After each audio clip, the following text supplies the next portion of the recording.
نحمده ونصلي على رسوله الكريم أما بعد فأعوذ بالله من الشيطان الرجيم بسم الله الرحمن الرحيم القارعة ما القارعة وما أدراك ما القارعة صدق الله العظيم سورة القارعة دیرشتم پارا ابتدائی آیاتون دی دی سورة القارعة وی زکچی دی سورة پا اولنی آیت کی لفظ دا قارعة راغل دی دا سورة پہ اعتبار دا ترتیب قرآنی سرا یو نمبر دی دا نزول پا لحاظ سرا دیرشتم نازل شوی دی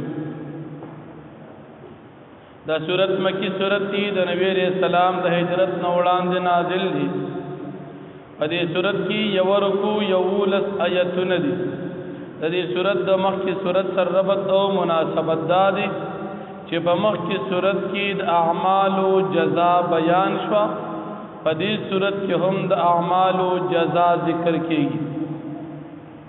اللہ رب العالمین پا دی سورت کی فرمائی چاغ ٹکون کی چاغی احوال او داغی اغا دیر حیبت با دخل کو ضرون ٹکی اغا تپی جنی بی اللہ رب العالمین دا دی ٹکون کی چی ضرون تبا حیبت پی ملاوی گی اغا قارعا داغی تشریح پل فرمائی داغا ورز دا چې په دغه ورځ باندې با انسانان پشان د ورو پتنګان وي په دې ځای کې د انسانانو د قیامت د ورځې حالت د دې تشبیه ورکړی دا پشان د پتنګانو شاه عبدالعزیز محدث دهلوی رحمت الله علیه فرمایي چې د انسان د دې پتنگانو سره تشبیه کی سلور وجوهات دی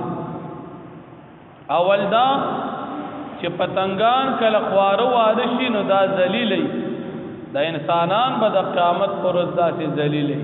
داسې عاجزا دویم پتنگان په دې خپل حرکت کې ډېر کمزوري نو د قیامت پر ورځ به د انسان ډېر کمزور حالت دریم د دې پتنګانو دا حرکت دا بے نظمي بے ترتیبي چې هوا د کم طرف نرا لدی روان کړي هم دا رنگ د قیامت پرز د دې انسانانو دا حرکت هم بے ترتیبي څوک به یو څنګه رواني څوک به بل څنګه رواني څلورم د دې پتنګانو دا جهت دا متعین نوي او چې هوا کم خوارا شي خوارواني دا شان د قیامت پرز د انسانانو حرکت دا به هم متعین نوي څوک به یو څنګه رواني څوک بل طرف ته څوک به جنت ته ځي څوک به جهنم ته ځي دا د قیامت د ورځې سختي بیا به د قیامت پرز دا غرونه دا به الله جل شانه ختم کی پشان د وړې شیندل شوی څنګه چې دا وړې وي او په اسانه باندې خوريږي دغه رنگ په دا غرونه مکمل ختم شي دا ځمکه به کلو میدان پاتې شي بیا د انسانانو دو قسمونه دي د بعض انسانانو د نیکۍ طلب درنه شي دوی به د مزو په جن کې په جنت کې او د بعض انسانانو د نیکۍ طلب سپک شي نو دوی به هاویه ته ځي د دوی ځای به هاویه وي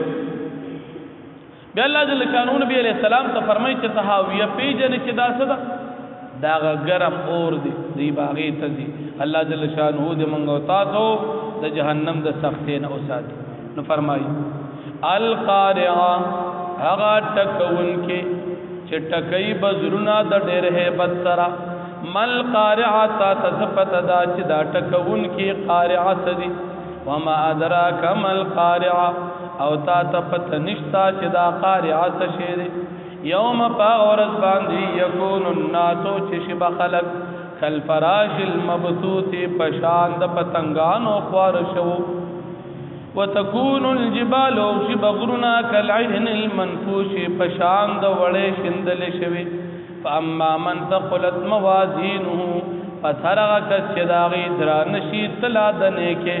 فهو فی عیشة راضیه پس وی به دا کس په ژوند